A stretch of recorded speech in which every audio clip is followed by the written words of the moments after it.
আগামীকাল রাত 10টায় কাতারের বিশেষ এয়ার অ্যাম্বুলেন্সে লন্ডন যাবেন বিএনপি চেয়ারপারসন বেগম খালেদা জিয়া।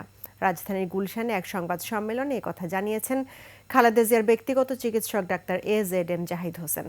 আজ সন্ধ্যা 7:30টায় কাতার এয়ার অ্যাম্বুলেন্সটি ঢাকা শাহজালাল আন্তর্জাতিক বিমানবন্দরে আসবে বলে জানান তিনি।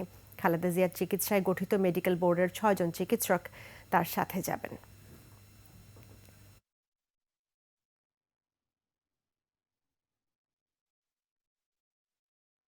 ম্যাডামের শারীরিক সুস্থতার উপর ভিত্তি করে মেডিকেল বোর্ডের পরামর্শক্রমে এই মুহূর্তে উনি সকল যে সমস্ত ফর্মালিটিজ আছে সেগুলো কমপ্লিট করে আগামীকালকে 7ই জানুয়ারি ইনশাল্লাহ রাত 10টায় কাতার আমিরাতসের আমিরের স্পেশাল এয়ার অ্যাম্বুলেন্সে উনি ইনশাল্লাহ ঢাকা এয়ারপোর্ট থেকে ঢাকা দোহা লন্ডন হিথ্রো এই ফ্লাইট ইনশাল্লাহ উনি যাবেন।